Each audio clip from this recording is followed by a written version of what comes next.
a indicação do presidente da República à vaga no Supremo Tribunal Federal. Flávio Dino elaborou uma carta a ser entregue para os membros da Comissão de Constituição e Justiça do Senado, onde vai ser sabatinado, se comprometendo a agir de forma técnica e imparcial. Nesse documento de 4 páginas, ele diz, eu vou abrir aspas, tá?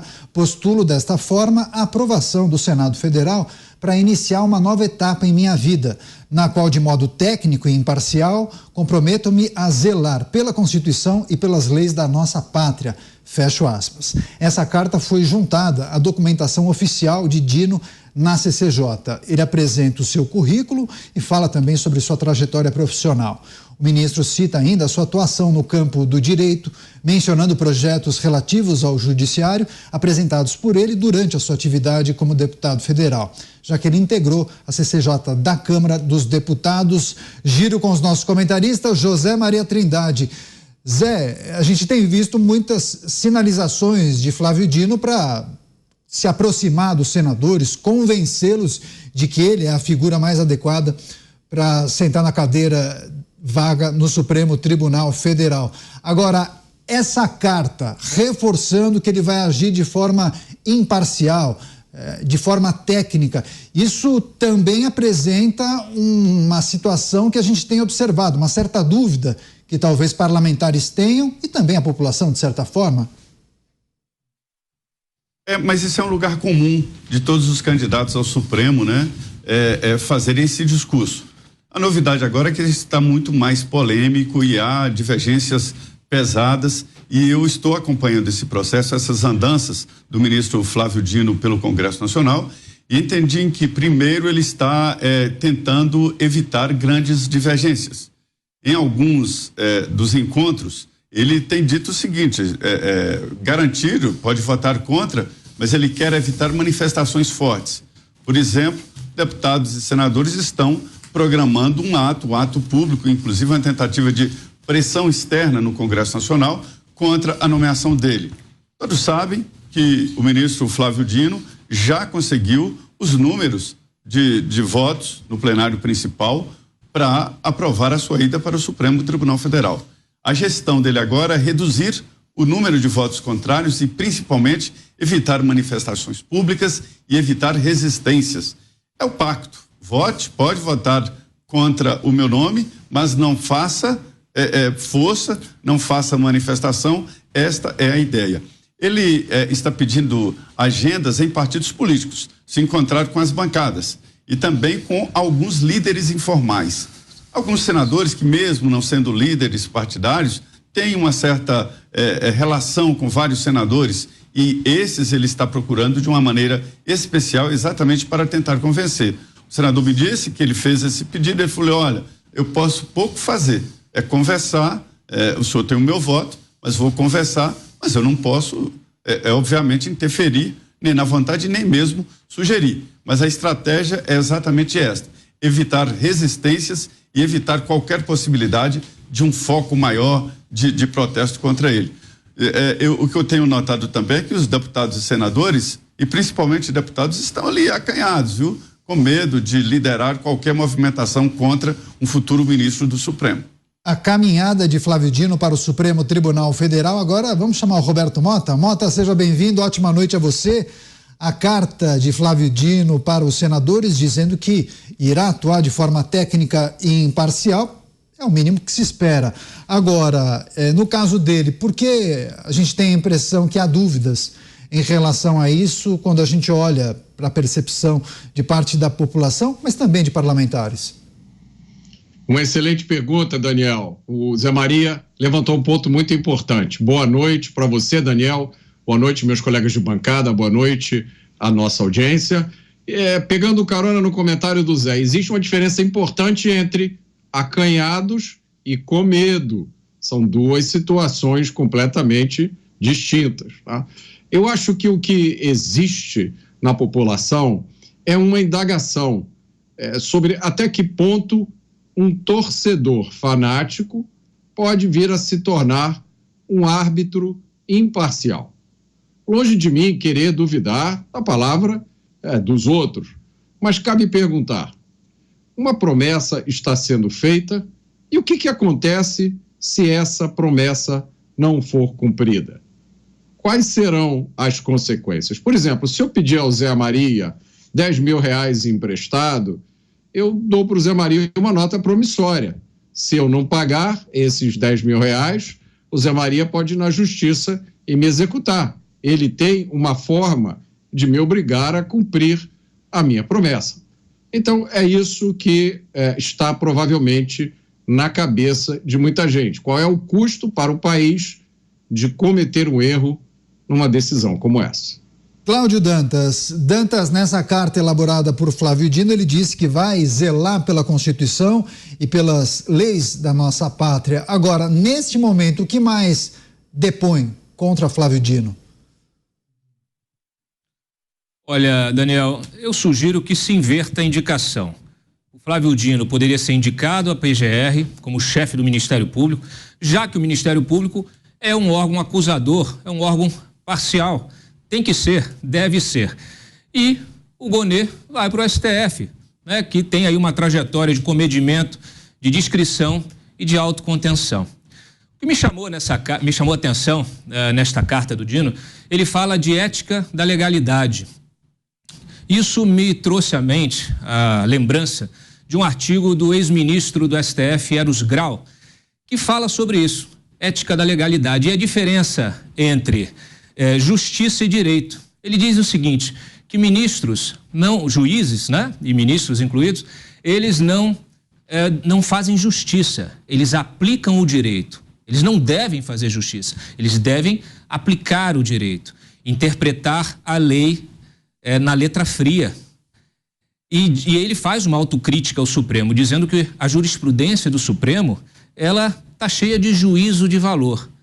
E aí ele conclui da seguinte maneira, que enquanto a jurisprudência do STF estiver fundada nessa ponderação, isto é, na arbitrária formulação de juízos de valor, a segurança jurídica estará sendo despedaçada. Essa é uma frase, são as conclusões, a avaliação de um ex-ministro do Supremo que faz uma crítica de forma lúcida ao trabalho do STF hoje. E o perfil do Flávio Dino deve aprofundar essa distância entre o que é a aplicação do direito e o que é fazer justiça. Cristiano Beraldo, a carta de Flávio Dino aos senadores, o que mais lhe chamou a atenção, hein, Beraldo? Bom, é uma carta que não tem uma conexão com o que a gente sabe que é a realidade, né? Essas promessas em carta, elas deveriam ser absolutamente desnecessárias, porque o que leva a uma indicação ao Supremo Tribunal Federal deveria ser o que já aconteceu, deveria ser o histórico. Quando você fala em reputação ilibada, é uma pessoa que claramente não pesa contra ela qualquer tipo de dúvida quanto à sua conduta. Quando você fala em notável saber jurídico, essa pessoa certamente já pôde comprovar de público o seu profundo conhecimento sobre as leis. E se isso tudo é público e notório, você não precisa fazer carta. Quer dizer, é um ato que só faz sentido nessa dinâmica de faz de conta que o Brasil se encontra hoje. E aí nós temos esta peça de ficção que alguns talvez vão utilizar para dizer, nossa, não sabia que o indicado era tão brilhante assim. Pois é, José Maria Trindade, ainda nesse assunto, Zé, nessa carta, Flávio Dino destaca as muitas manifestações de apoio que ele recebeu nos últimos dias, pessoas ligadas ao Poder Judiciário, mas também figuras importantes na política como ex-presidentes.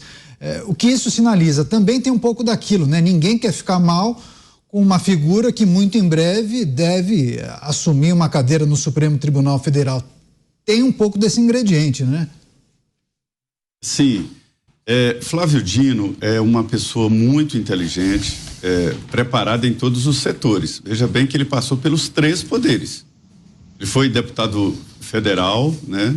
Foi juiz, passou pelo judiciário, juiz federal, esteve no Conselho de Justiça, foi governador, ou seja, passou pelo executivo, ministro do executivo também, e conhece muito bem. Mesmo quando ele não tinha mandato, ele passava muito ali entre os políticos e encontrávamos sempre na Câmara dos Deputados. Ele sabe exatamente o que está falando. É senador eleito, está licenciado, eleito não, empossado, né? Está licenciado como ministro e ele já mudou o discurso e já adequou. E é a realidade, Hoje ele é candidato ao Supremo Tribunal Federal. O que ele foi antes de deputado, de juiz federal, de integrante do conselho, de governador do Maranhão, isso fica para trás, fica no seu currículo, não vai embora, é dele e morrerá com ele. Agora, só que é o seguinte, essa experiência dele tem que ser usada para desempenhar a função de ministro do Supremo Tribunal Federal. Ele vai entender numa cadeira de ministro do Supremo Tribunal Federal quando um governador fizer um pleito, quando um deputado, ele conhece todos, conhece o funcionamento da Câmara dos Deputados, quando um deputado ou senador for julgado. Mas neste momento ele é candidato e como tal ele tem que dialogar com os eleitores. E os eleitores neste momento são os senadores. E aí ele já está dizendo: estou em casa.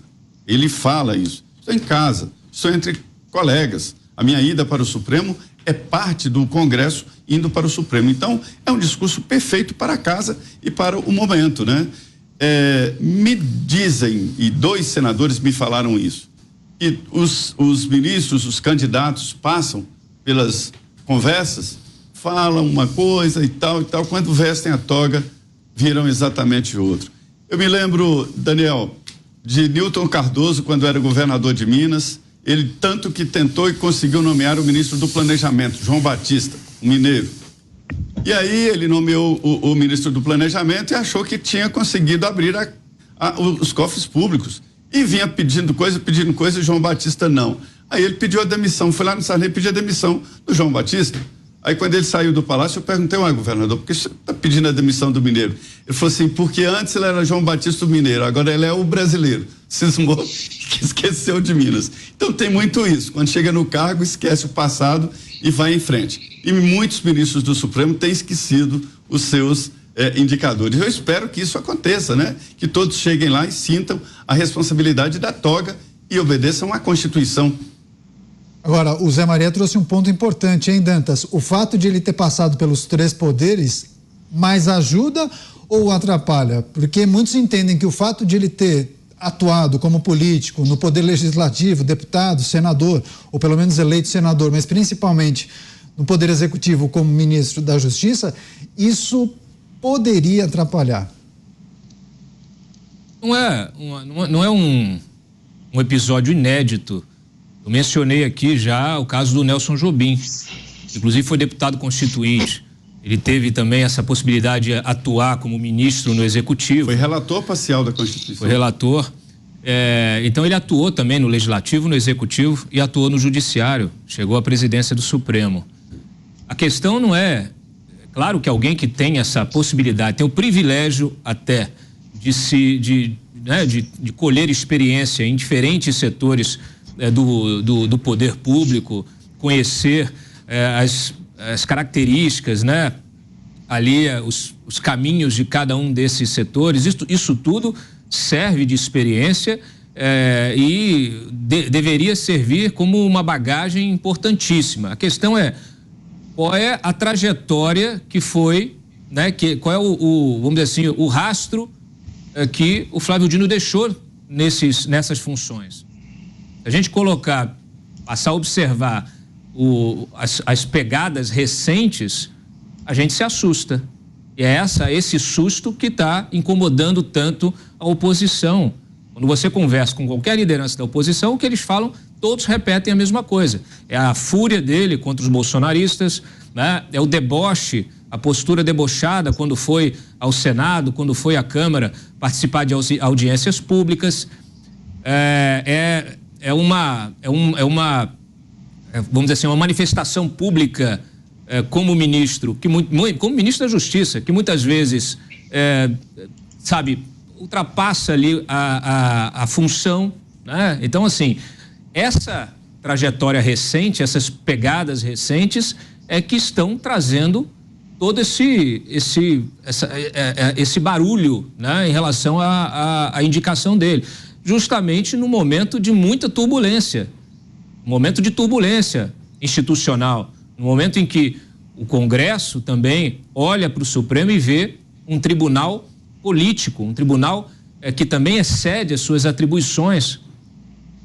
Então é o momento e o personagem, né? É o homem e o seu momento, é o homem e o momento histórico. Então, nesse sentido, é o que vai tornar a sua aprovação mais difícil. Ela vai acontecer, quem sabe?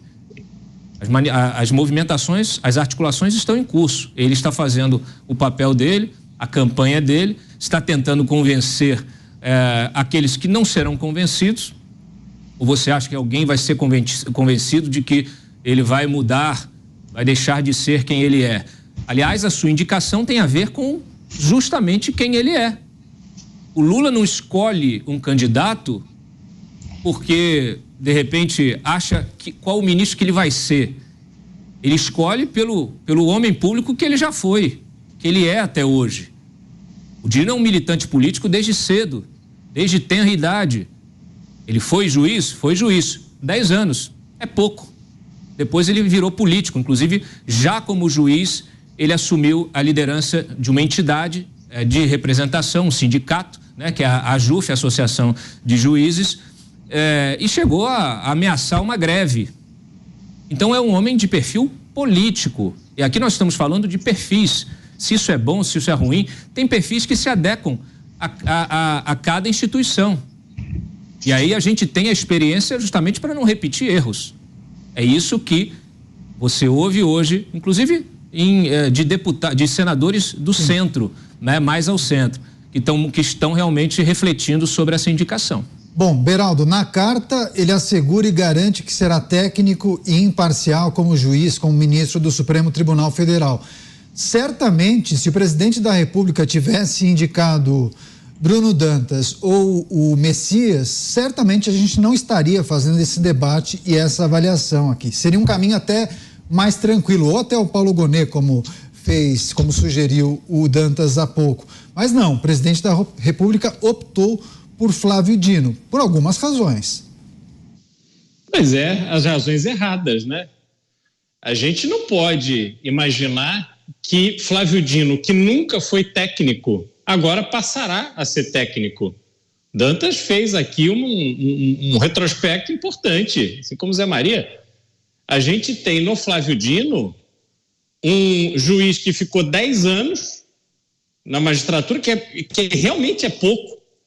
O juiz que a gente quer ver na Corte Suprema do Brasil é aquele que se dedicou ao judiciário e não aquele. Perdemos pelo menos o áudio com o Beraldo, a gente vai reconectar. Vou passar a bola para o Roberto Mota. Mota, esses ingredientes que nós trouxemos, essa análise do José Maria, falando sobre a atuação de Flávio Dino nos 3 poderes, muitos entendem que essa bagagem, essa experiência ajuda, mas muitos também começam a questionar por conta de decisões e experiências recentes, né? Eu acho que a gente tem que pensar sobre isso, né, Daniel? Nós não estamos numa sala de aula, fazendo um debate acadêmico, teórico. Nós estamos no Brasil, em dezembro já, de 2023. O Brasil é um país que passou nos últimos anos por acontecimentos inacreditáveis, acontecimentos que criaram em todos nós uma incerteza muito grande sobre o que vale, o que não vale, o que é garantido, o que não é mais garantido. A pessoa ter experiência, ter conhecimento, ter passado por vários cargos, não é garantia de absolutamente nada. A gente pode fazer uma lista enorme de pessoas que tiveram experiências e passaram por inúmeros cargos, e daí? Tá? Então, eu acho que a gente tem que pensar nessa decisão, e espero que o Congresso e os senadores pensem sobre essa decisão de uma forma completa. Eu acho que o Dantas explicou muito bem.